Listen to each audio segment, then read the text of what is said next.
السلام عليكم ورحمة الله وبركاته. الحمد لله وحده والصلاة والسلام على من لا نبي بعد. أما بعد، وقد قال الله تبارك وتعالى في كلامه المجيد: أعوذ بالله من الشيطان الرجيم، بسم الله الرحمن الرحيم. ومن آياته أن خلق لكم من نفس واحدة وجعل منها زوجها. وقال تعالى: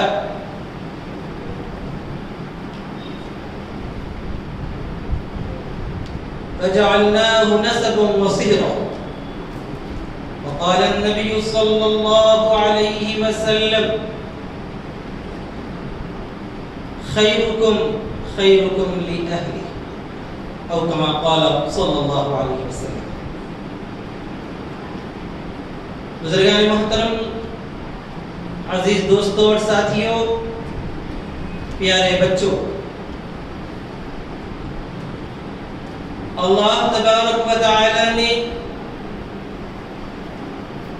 انسان کو اشرف المخلوقات بنایا ہے اور اس کو ایسی صلاحیت سے نوازا ہے کہ وہ اللہ تعالی کی عطا کی ہوئی اس عقل کو استعمال کر کے بہت زیادہ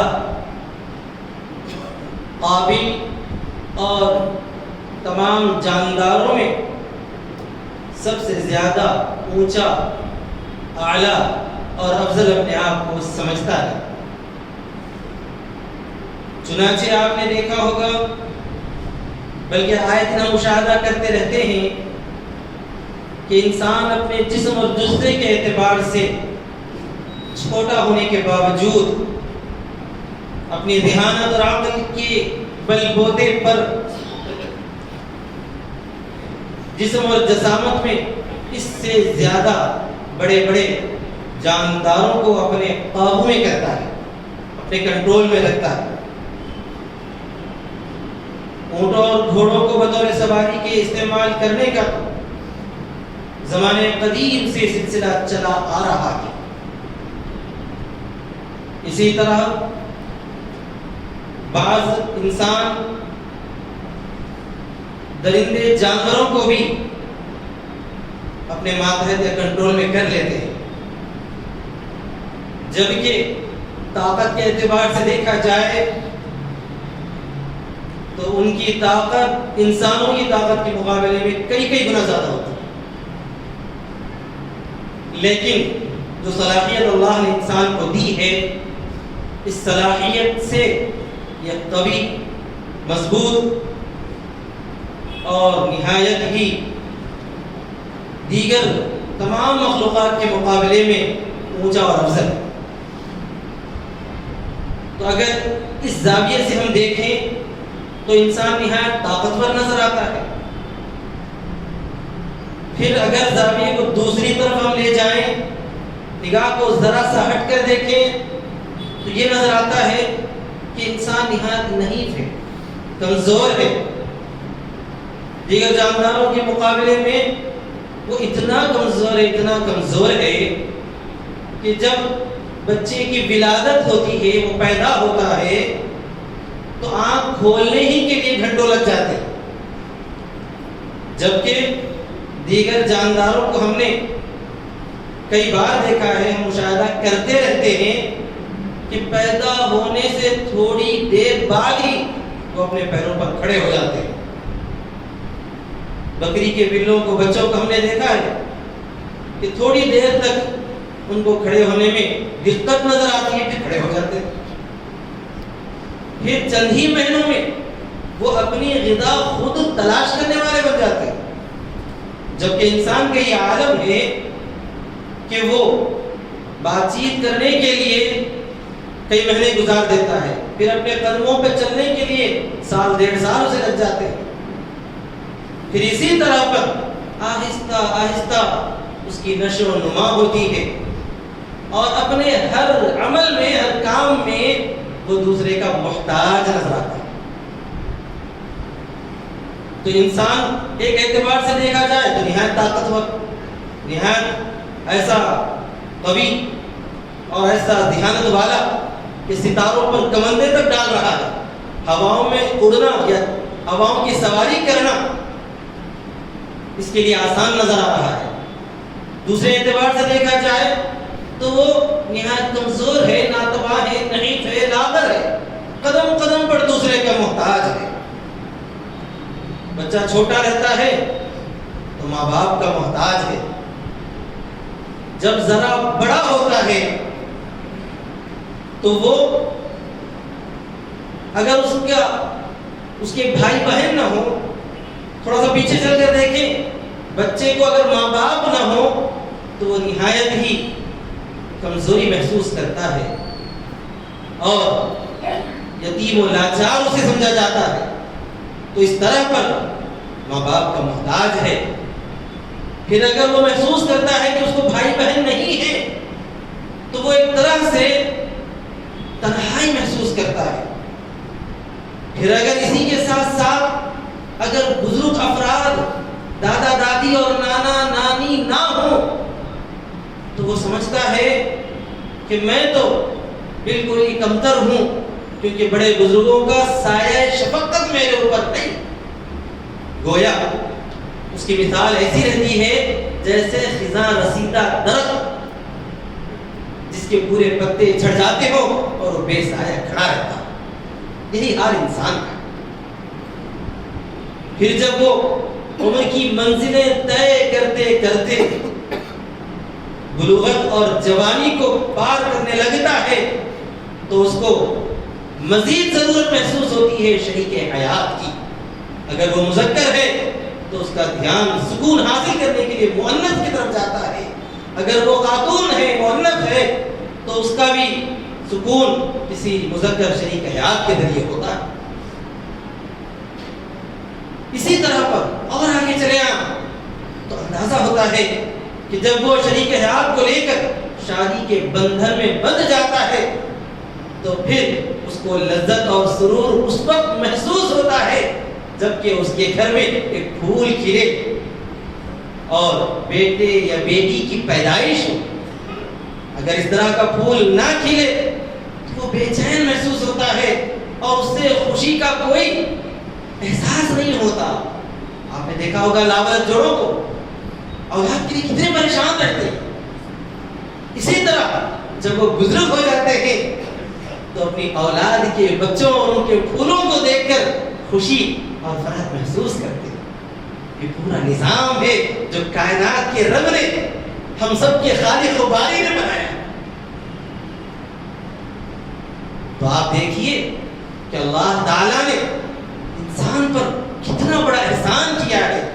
اللہ تعالیٰ کی نعمتوں میں، جبکہ اس پروردگار کی نعمتیں لامحدود ہیں، غیر متناہی ہیں، ان نعمتوں میں ایک اہم ترین نعمت ہے خاندان۔ اسی کی تعریف کرتے ہوئے اللہ تعالیٰ نے ارشاد فرمایا ہے کہ ہم نے انسان کو بنایا ہے، پیدا کیا ہے، اور اس کے لیے ہم نے نسب اور سسرال بنایا ہے۔ نسب کہتے ہیں اس خاندان کو جس جگہ انسان کی ولادت ہوئی ہے، جہاں وہ پیدا ہوا ہے، وہ اس کا نسبی خاندان ہے، چاہے وہ ددیالی ہو یا ننیالی۔ باپ کی طرف سے جو خاندان چلتا ہے اسے ددیالی خاندان کہتے ہیں، ماں کی طرف سے جو چلتا ہے اسے ننیالی خاندان کہتے ہیں۔ یہ اللہ تعالیٰ کا انعام ہے۔ اللہ تعالیٰ نے خصوصی طور پر یہ انسانوں کے لیے بنایا ہے۔ آپ نے دیکھا ہوگا جانوروں میں اس طرح کے خاندان نہیں ہوا کرتے، حالانکہ ان کے پاس بھی، یعنی جانداروں میں بھی، دیگر جانوروں میں بھی مذکر اور مؤنث کے ملنے سے ہی بچے کی پیدائش ہوتی ہے، دوسرا جاندار وجود میں آتا ہے۔ بلکہ تحقیق یہاں تک بتاتی ہے کہ ایسے نباتات و جمادات، نباتات کے اندر، درختوں کے اندر بھی مذکر اور مؤنث کا ملاپ قدرتی نظام کے تحت چل رہا ہے۔ لیکن کیا جانداروں میں خاندانی نظام ہے؟ کیا ہم بولتے ہیں کہ جو ہے یہ گائے یہ فلاں کی بیٹی ہے یا یہ بیل فلاں کا بیٹا ہے؟ اس طرح کا خاندانی نظام وہاں پر چل نہیں رہا ہوتا ہے. اگرچہ کہ قدیم زمانے میں عربوں میں گھوڑوں کے نسب کو لے کر بہت زیادہ فکر ہوا کرتی تھی، وہ ایک الگ شکل ہے، لیکن عام طور پر جو قدرتی نظام ہم سب کے خالق و مالک نے بنایا ہے اس کے اندر جانوروں میں خاندانی نظام نہیں ہوتا. اس لیے اگر گائے کے بچڑے نے بعد میں اسی گائے پر اپنا اثر قائم کر دیا، یعنی اسی کے ساتھ اس نے جفتی کر دی، تو یہ کوئی الزام نہیں ہے، کوئی بری بات نہیں ہے، کیونکہ ان میں خاندانی نظام نہیں. لیکن اللہ تعالیٰ نے قرآن مجید میں تعریف فرمائی ہے کہ ہم نے تمہارے نسب اور خاندان بنایا ہے. اسی طرح اللہ تعالیٰ نے سسرال بنایا ہے، اس کی بھی باری تعالیٰ نے قرآن مجید میں تعریف فرمائی ہے. تو خاندان کا ہونا، چاہے وہ ہمارا اپنا ددیالی اور ننیالی خاندان ہو جس کو نسب کہتے ہیں، یہ بھی اللہ کا بہت بڑا انعام. اسی طرح سسرال کا ہونا یہ بھی اللہ کا بہت بڑا انعام. اور اگر آپ تحقیق میں جائیں تو پتہ چلتا ہے کہ اللہ تعالیٰ نے خاندانی نظام کو قائم کر کے ہمارے لیے کتنا بڑا احسان فرمایا ہے، کتنا بڑا کرم ہے اللہ تعالیٰ کا کہ اللہ تعالیٰ نے انسانوں کے اندر خاندانی نظام کو قائم رکھا ہے. بہت بڑا انعام ہے. مثال کے طور پر میں ایک دو باتیں آپ کی خدمت میں عرض کیے دیتا ہوں کہ خاندانی نظام کا بہت بڑا فائدہ یہ ہے کہ خاندانی نظام کے ذریعے ہمیں خوشی ہوتی ہے، مسرت اور انبساط حاصل ہوتا ہے، دلی فرحت اور سکون میسر ہوتا ہے. آپ نے غور کیا ہوگا بچے جب چھوٹے رہتے ہیں ماں باپ کی گود میں جا کر انہیں جو لذت حاصل ہوتی ہے دنیا کی بڑی سی بڑی نعمت سے بھی انہیں وہ خوشی حاصل نہیں ہوتی. یہی حال ہے جب ماں باپ ضعیف ہو جائیں، بوڑھے ہو جائیں، اگر ان ماں باپ کے سر میں ان کی نوجوان اولاد تیل لگائے اور ان کے پیر دبائے تو ان ماں باپ کو کتنی زیادہ خوشی ہوتی ہوگی اس کا ہم تصور نہیں کر سکتے. بزرگوں اور دوستوں، یہ خاندانی نظام ہے، یہ پروردگار نے بنایا ہے. اس کے لیے کسی قانون اور قاعدے کی بظاہر ضرورت نہیں ہے. ہر وہ شخص جس کے دل کے اندر انسانیت موجود ہے وہ اس خاندانی نظام کا احترام کرتا ہے، اس کی عزت کرتا ہے. میں اسلام کی بات نہیں کہہ رہا ہوں، انسانیت کی بات کہہ رہا ہوں. ہر وہ شخص جو اپنے آپ کو انسان سمجھتا ہے، اس کے دل کے اندر انسانیت کا وجود ہے، وہ خاندانی نظام کا احترام کرتا ہے. اسی طرح خاندانی نظام کے بہت سارے فوائد ہیں. انہی فوائد میں یہ بھی ہے کہ خاندانی نظام کی وجہ سے آدمی بہت ساری ذمہ داریوں کو قبول کرتا ہے. کہ ماں باپ یہ سمجھتے ہیں کہ بچے ہمارے ہیں تو ہم ان بچوں کی اچھی تربیت کریں، دیکھ ریکھ کریں، ان کی دیکھ بھال کریں. چنانچہ والد زندگی بھر کی دن بھر کی محنت و مشقت کرتا ہے، دھوپ اور چھاؤں کو دیکھے بغیر، گرمی اور بارش کا خیال کیے بنا، چاہے اس کے پاس ریل کوٹ موجود ہو یا نہ ہو، باہر نکلتا ہے، ملازمت میں، تجارت میں اپنا وقت صرف کرتا ہے. اپنے خاطر نہیں، اپنی اولاد کو سکون سے رکھنے کی خاطر پوری مشقت کو برداشت کرتا ہے. اور آ کر اپنی اولاد کے چہروں کو دیکھتا ہے تو اس کے دن بھر کی تھکان ختم ہو جاتی ہے. یہی حال ماں کا ہے. خود گیلے بستر پر سو کر اپنے بچوں کو گرم گرم بستروں پر سلانا یہ وہ اپنا فریضہ سمجھتی ہے. یہ خاندانی نظام کی نعمت ہے جو اللہ تعالیٰ نے ایک ماں کے دل میں اپنی اولاد کے متعلق پیدا کر دیا. یہی حال ہے. دیکھیے آدمی کو اپنی ذمہ داریوں کا احساس پیدا ہوتا ہے کہ میں جب ذمہ دار ہوں تو میرے ماتحت جتنے ہیں ان تمام کی کفالت کا انتظام میرے اوپر ہے.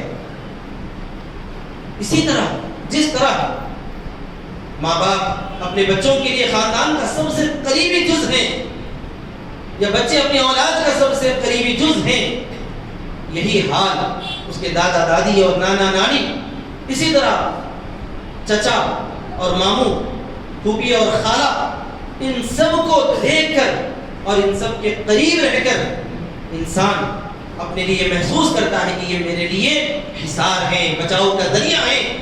اگر میرے پاس خوشیاں ہوں تو میں خوشیوں میں ان کو شریک کر کے خوشیوں کے اندر مزید جو ہے دوبالگی ہوگی, خوشیوں میں اضافہ ہوگا. اسی لیے اسی طرح پر اگر کبھی کبھار اس پر ہلکا سا غم ہو جائے تو وہ سب ساتھ میں شریک ہو جاتے ہیں اور غم میں حصے دار بن جاتے ہیں تاکہ غم اس کو ہلکا محسوس ہو. اگر خوشیوں کے موقع پر خاندان کا جماوڑا نہ ہو یا کوئی اس کے ساتھ شامل نہ ہو تو وہ خوشی اس کے لیے پھیکی پڑ جاتی ہے. غموں کے موقع پر اگر کوئی خاندان یا رشتہ دار اس کے پاس نہ آئے, موجود نہ ہو, حاضر نہ ہو تو رائے کی مصیبت بھی پہاڑ بن جاتی ہے. اسی وجہ سے اس خاندانی نظام کو باقی رکھنا بے حد ضروری ہے. مگر دکھ اور افسوس کی بات ہے, نہایت شرمندگی اور ندامت کی بات ہے کہ جس طرح پر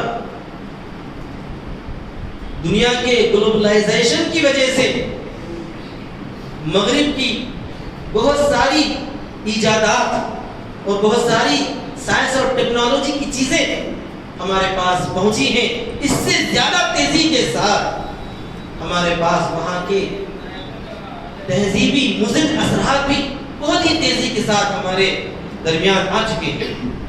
مشرقی اگر نظام کو ہم دیکھیں تو یہاں پر مغرب کے اثرات زمانے قدیم میں کم نظر آتے تھے, لیکن اب پوری دنیا ایک طرح کا چھوٹا سا گاؤں کے مانند ہو چکی ہے.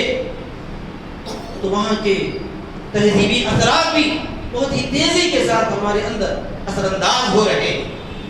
اسی نتیجے میں مشرق میں بھی خاندان کا بکھراؤ نظر آنے لگ رہا ہے. اور اس سے زیادہ افسوس کی بات یہ ہے کہ مسلمان معاشرہ بھی اسی بکھراؤ میں مبتلا ہوتا نظر آ رہا ہے. جبکہ میرے دوستو, اللہ تبارک و تعالیٰ کے ارشادات, نبی اکرم صلی اللہ علیہ وسلم کی مبارک تعلیمات ہمیں بتاتی ہیں کہ ہم خاندانی نظام کی قدر کریں, خاندان کا خیال رکھیں اور خاندان کا ایک فرد ہونے کے ناطے ہم پر جو ذمہ داریاں لازم ہوتی ہیں ان ذمہ داریوں کو ادا کریں. اللہ تعالیٰ نے جو نظام کفالت بنایا ہے, جو نظام وراثت بنایا ہے, اس کے اندر آپ دیکھیں تو اسی بات کا اندازہ لگتا ہے کہ گھر کا ذمہ دار فرد اپنی اولاد کا, اپنی بیوی کا, اگر ضعیف ماں باپ ہیں تو ان کا کفیل ہے اور ساتھ میں وارث بھی ہے کہ جب تک وہ باحیات ان کی کفالت کرے, ان کو کھلائے پلائے, ان کی ذمہ داری نبھائے. اگر وہ وفات پا جائے تو وراثت میں حقدار بھی ہوتا ہے. آپ یہ نہ سمجھیں اس کا مطلب یہ ہے کہ جتنے بھی رشتہ دار ہیں سب کے سب وراثت میں شریک ہوں, ایسی بات نہیں ہے. اگر ویسا دیکھا جائے تو ایک مسلمان دوسرے مسلمان کا کسی نہ کسی درجے میں بہت دور ہی صحیح رشتہ دار ہی نکل آتا ہے. تو اتنے زیادہ پھیلاؤ کو اللہ تعالیٰ نے جو ہے مقرر نہیں فرمایا, بلکہ قبائل اور خاندان تو بڑے بڑے ہو سکتے ہیں لیکن کفالتی نظام اور وراثت کے نظام کے اندر بالکل قریب ترین جو رشتہ دار ہیں, ماں باپ ہے, اولاد ہے, اگر وہ نہ ہو تو بھائی بہن وغیرہ ہیں, ان کو جو ہے قریب ترین سمجھا گیا ہے. خاندان کے قائم رکھنے کا ایک بہت بڑا فائدہ یہ بھی ہے کہ خاندان کے اثر و رسوخ سے اور ان کے سوالات کے ڈر سے آدمی بہت ساری برائیوں سے محفوظ بھی رہتا ہے. جیسے میں ایک مثال دیتا ہوں اسلامی عدالت کی کہ اگر کسی آدمی کا قتل ہو جاتا ہے اور عمدن نہیں غلطی سے قتل ہو جاتا ہے تو قاتل کی ذمہ داری ہے کہ وہ دیت کا انتظام کرے، یعنی اس کا خون بہا دے. اور خون بہا کی مقدار تو بہت بڑی ہے. اگر وہ اس لائق نہیں ہے کہ دے سکے یا وہ شہر چھوڑ کر بھاگ گیا ہے اور اس کا اتا پتہ نہیں ہے تو شرعی عدالت یہ فیصلہ کرتی ہے کہ اس کے خاندان والے اس کے خون بہا کا انتظام کریں. کیوں؟ اس لیے کہ خاندان کا وہ کفیل تھا تو وہ کفیل لوگوں ہی کی ذمہ داری ہے، کفالت والے ہی جو ہے اس کے خون بہا کا بھی دیت کا بھی انتظام کرے. تو جب اس کو یہ احساس ہو کہ میرے خاندان کا جو ہے مجھ پر بوجھ ہے یا میرے خاندان والے مجھ سے سوال کر سکتے ہیں تو اس طرح پر بہت ساری غلطیوں وغیرہ سے وہ بچتا ہے، محفوظ بھی رہتا ہے. تو بہرحال یہ عرض کر رہا تھا کہ خاندانی نظام کے بکھراؤ کا بہت برا نتیجہ ساری دنیا نے دیکھا. مغرب زدہ معاشرے اور خصوصاً مغربی ملکوں کے اندر اس وقت خاندانی نظام بالکل ہی بکھر چکا ہے اور اس کے نتیجے میں ایسی بڑی بڑی برائیوں نے جنم لیا ہے کہ جن برائیوں کو دور کرنے کی جدوجہد اور انتھک کوشش بھی ناکام ہوتی نظر آ رہی ہے. ان سب کی وجہ یہی ہے کہ انہوں نے جڑ کو کھوکھلا کر دیا ہے. جب خاندانی نظام تباہ ہو چکا ہے تو اس طرح کی بہت ساری برائیوں نے جنم لے لیا.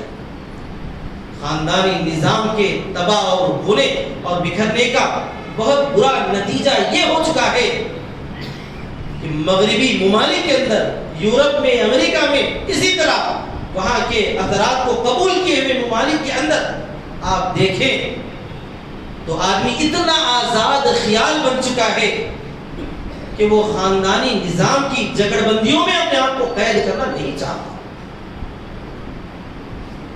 بے نکاح زندگی کو اچھا سمجھا جا رہا ہے اللہ،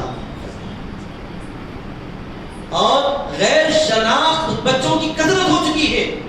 ان بچوں کے ماں باپ کا کوئی اتا پتہ نہیں.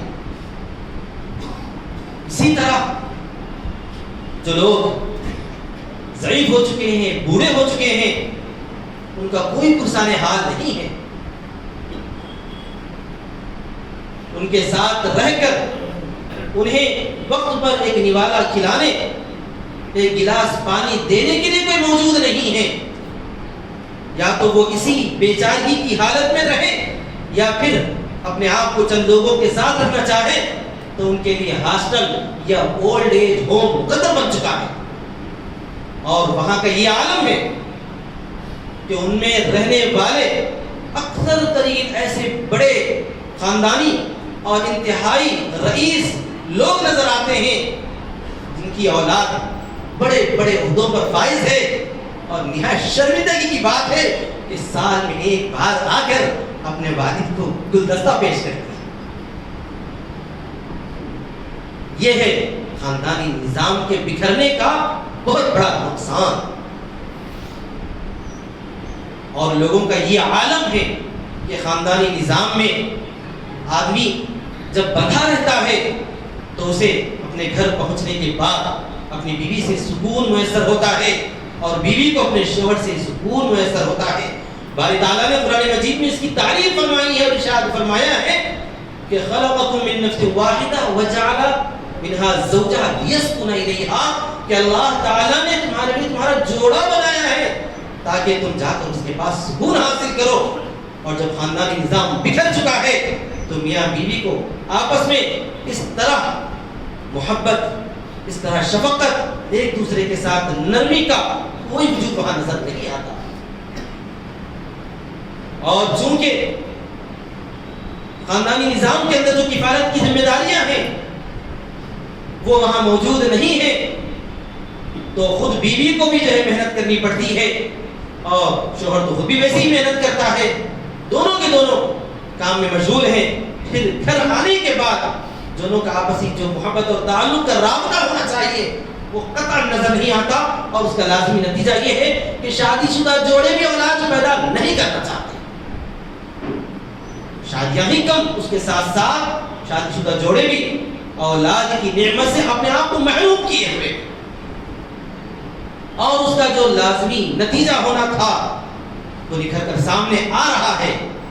وہ یہ ہے کہ لوگوں کے یہ تجزیات ہیں، مطلب یہ کہ جو لوگ خاندانی نظام کے بارے میں ریسرچ کر رہے ہیں ان کی یہ تجزیات ہیں کہ اگلے چند سالوں کے اندر یورپ کے کئی ملک ایسے ہوں گے جو بچوں سے بالکل خالی ہوں گے۔ ابھی بھی یہ عالم ہو چکا ہے۔ ایک زمانے تک تو یورپین یہ کہا کرتے تھے کہ بچے بہت زیادہ پیدا ہو رہے ہیں، اس کی وجہ سے جو ہے معیشت تباہ ہے، کمزور ہے، لوگوں کے لیے کھانے پینے کی ضروریات کم پڑ رہی ہیں، فلاں اور فلاں اس طرح کے جھوٹے اور کھوکھلے دعوے کیا کرتے تھے، جس کا نتیجہ یہ ہو چکا ہے کہ لوگوں نے خاندان نظام کو تباہ کر دیا۔ اب پریشان ہو رہے ہیں کیونکہ اللہ کی قدرت میں اور اللہ کے نظام میں انہوں نے دخل اندازی کی کوشش کی، تو اب پریشان ہو رہے ہیں اور لوگوں کو ترغیبات دی جا رہی ہیں کہ تم بچے پیدا کرو، تمہیں اتنا انعام دیا جائے گا، تم بچے پیدا کرو، تمہیں جو 1000 یورو دیے جائیں گے، اور باہر کے لوگوں کو بلا کر وہاں پر بسانے کی کوششیں اور فکریں ہو رہی ہیں۔ یہ سب کیوں ہوا؟ اس لیے کہ خاندانی نظام کی قدر نہیں کی گئی۔ یاد رکھیے، جہاں پر بھی پروردگار کا جو نظام بنا ہوا ہے اس نظام کو اگر تباہ کرنے کی کوشش کی جائے گی اور اس کے خلاف اپنے ذہن کے فرسودہ نظام کو ٹھونسا جائے گا تو اس کا لازمی نتیجہ یہی ہوگا کہ بصیرت والی نگاہیں اسی وقت محسوس کریں گی کہ اگلے چند سالوں بعد ایسے حالات آئیں گے کہ بعد میں اس کے جو برے نتائج ہیں اس سے بچنے کی کوشش کی جائے تو بچنا ممکن نہیں ہوگا۔ یہی حال اب وہاں ہو چکا ہے۔ بزرگوں اور دوستو، وہاں کے واقعات کو بیان کرنے کا یہ مقصد نہیں کہ ہم ان پر کیچڑ اچھالیں یا ان پر بیجا تنقید کریں، بلکہ یہ مثالیں اس لیے دی جا رہی ہیں کہ اس طوفان کے، اس سیلاب کے ہم تک آنے سے پہلے ہی ہم بند باندھ لیں، اپنے خاندانی نظام کو محفوظ بنائیں، ہر ایک اپنی اپنی ذمہ داری کو محسوس کرے اور اللہ نے جو بہت بڑا انعام ہمیں دیا ہے اس انعام کی قدر کریں۔ اور اس انعام کی قدر یہ ہے کہ ماں باپ اپنی اولاد کو محبت سے اور پیار اور شفقت سے ان کو پالیں، اسے ان کی اچھی تربیت کریں، اور اولاد اپنے ماں باپ کا پورا احترام کریں، عزت کریں، اور ان کو ہرگز بوجھ نہ سمجھیں۔ ان کو جسمانی خدمت کی ضرورت ہے تو خود انجام دیں، مالی خدمت کی ضرورت ہے تو اس کو اپنے لیے بہت بڑا شرف سمجھیں۔ اسی طرح پر اپنے جو قریبی اور بھی رشتہ دار ہیں ان سے تعلق کو برقرار رکھیں، ان سے ملنے جلنے کو قائم رکھیں۔ آج ہم اپنا وقت موبائل پر، واٹس ایپ پر، فیس بک پر، انسٹا پر اور فلاں پر صرف کرتے ہیں، لیکن اپنے بھائی سے ملنے کے لیے ہمارے پاس وقت نہیں، اپنے چچا کی مزاج کی کرسی کرنے کے لیے ہمارے پاس ٹائم نہیں، اپنی بیوہ خالہ کو جا کر 2-4 بول کہنے کے لیے ہمارے پاس وقت نہیں۔ اگر ہم نے یہی رویہ اپنایا تو یاد رکھیے مغرب کا تیز و تند سیلاب خاندانی نظام کو بکھیرنے کے لیے بہت ہی تیزی کے ساتھ ہمارے پاس آ رہا ہے اور ہمارا خاندانی نظام میں بکھر جائے گا۔ وہ دن دور نہیں، اگر مسلمانوں کی یہی حالت رہی تو ہمارے شہر کے محلے میں بھی اولڈ ایج ہوم قائم ہو جائے گی، اور ہم یا ہمارے بچے یا اگلی نسلیں اسی اولڈ ایج ہوم کا مقدر بن جائیں گے۔ اللہ تعالیٰ نے خاندانی نظام کی تعریف کرتے ہوئے ارشاد فرمایا لا يرقبون فی مؤمن الا ولا ذمہ۔ اللہ تعالیٰ نے فرمایا ہے کہ مشرکین کا یہ کیسا عجیب و غریب فیصلہ ہے کہ وہ لوگ مسلمانوں کے بارے میں اپنی رشتہ داریوں کا بھی پاس لحاظ نہیں رکھتے۔ یعنی یہ کہ خاندانی نظام کا، رشتہ داری کا وہ بہت بڑا اعزاز ہوتا ہے کہ اگر خاندان کے کسی ایک فرد کو تکلیف پہنچتی ہے، دکھ ہوتی ہے، تو پورا خاندان اس کے لیے آڑ بن کر، دیوار بن کر، حصار بن کر کھڑا ہو جاتا ہے، ظلم کے خلاف متحد ہو جاتا ہے۔ لیکن اگر ہم نے خاندانی نظام کی اور خاندانی جو معاملات ہیں اس کا خیال نہ رکھا، خاندانی نظام کا پاس و لحاظ نہ رکھا، تو سمجھ لیجئے کہ کہ ہم جو ہے ایک ایسے مشین کے انسان بن کر رہ جائیں گے کہ جو ہے مشین بس کام کرتی رہتی ہے اور اپنی جو ہے اس کی کوئی خواہش یا اس سے کوئی دوسروں کا تعلق کچھ نہیں ہوتا. یہی حال آج یورپ امریکہ میں ہو چکا ہے اور اس سے جو بے چینی ہے, جو ڈپریشن ہے, اس سے نکلنے کے لیے مغربی نوجوانوں نے جو نہایت گندے اور واہیات اور فرسودہ طریقے اختیار کیے ہیں, انہوں نے ان کے پورے معاشرے کو تباہ و تاراج کر دیا. ہماری نگاہیں مغرب کی ٹیکنالوجی اور سائنس کی طرف تو جاتی ہیں, لیکن ان کے معاشرے کی جو معاشرے کا بکھراؤ ہے, معاشرے کا جو بگاڑ ہے, اس کو ہم اپنی آنکھوں سے نہیں دیکھتے.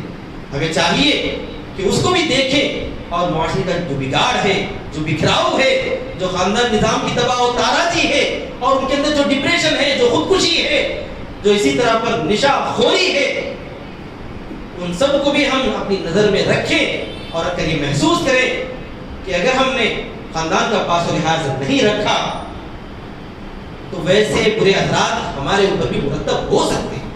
دیکھیے دو ہی چیزیں ہیں, آدمی کو قلبی سکون یا تو اللہ تعالیٰ سے مکمل محبت اور لو لگانے سے حاصل ہوتا ہے, یا پھر اس کے اپنے جو رشتہ دار ہیں, شوہر ہے تو بیوی کے ذریعے, بیوی ہے تو شوہر کے ذریعے, ماں باپ ہے تو اولاد کے ذریعے, اولاد ہے تو ماں باپ کے ذریعے ایک طرح کا قلبی سکون اور مسرت حاصل ہوتا ہے, اور وہ بھی اللہ تعالیٰ کے انعام ہے, اسی وجہ سے حاصل ہوتا ہے. تو جب یہ دونوں بھی نہ رہیں, نہ اپنے رب سے تعلق ہو نہ اپنے خاندان سے تعلق ہو, تو پھر انسان باقی نہیں رہتا. انسان نکلا ہی ہے انس سے, اس کے دل میں محبت, شفقت, نرمی پیدا ہوتی ہے. اگر محبت, شفقت اور نرمی کے جو اسباب ہیں, جو ذرائع ہیں, وہی ختم ہو جائے تو پھر وہ انسان ایک طرح کا جانور, ایک طرح کا درندہ ہے, اور وہ اپنی حرکتوں سے درندگی کا ہی ثبوت پیش کرتا ہے, اور آزاد مزاجی یا آزاد خیالی کے نام پر ایسی چیزوں کو وہ جائز سمجھتا ہے یا جائز تصور کرنے لگتا ہے, جو کہ انسان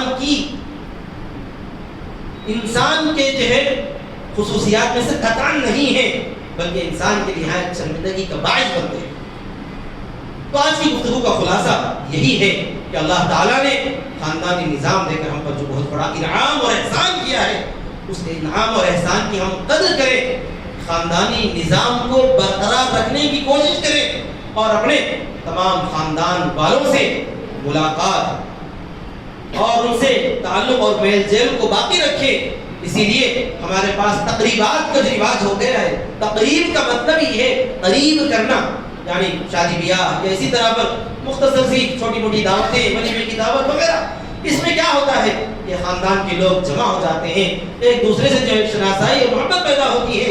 اسی طرح پر بار بار اس طرح خاص تقریبات کے موقع پر ہی نہیں بلکہ مختلف موقعوں پر ہم کو چاہیے کہ اپنے خاندان کے لوگوں سے ملنے جلنے کو باقی رکھیں. رسول اکرم صلی اللہ علیہ وسلم کی ایک مبارک حدیث ہے کہ شخص نے آپ صلی اللہ علیہ وسلم کی خدمت میں حاضر ہو کر کہا کہ میں اپنے والدین کے ساتھ حسن سلوک کرنا چاہتا تھا, لیکن ان کا انتقال ہو چکا ہے, میں کیا کروں؟ تو آپ صلی اللہ علیہ وسلم نے ان سے پوچھا کہ کیا آپ کے والد کے بھائی ہیں یا آپ کی والدہ کی بہن ہیں؟ ان کے ساتھ حسن سلوک کرو تو تمہارے والد کے ساتھ اسی طرح والدہ کے ساتھ حسن سلوک کرنے کے برابر ہے. لہذا ہم کو چاہیے کہ ہم ارشادات کی روشنی کے اندر اپنے خاندانی معاشرے کو, خاندانی نظام کو باقی رکھنے کی کوشش کریں, اور اللہ تبارک و تعالیٰ سے ہم دعا بھی کرتے ہیں کہ اللہ تعالیٰ مسلمانوں کے اندر ایسی چیز کو باقی رکھے کہ ہم خاندانی نظام کا احترام کرنے والے بنیں, عزت کرنے والے بنیں اور اس کو باقی رکھنے والے بنیں. دعا ہے کہ اللہ تبارک و تعالیٰ ان باتوں پر عمل کے ہم سب کو توفیق عطا فرمائے. وآخر دعوانا ان الحمد للہ رب العالمین. سنت پڑھیں.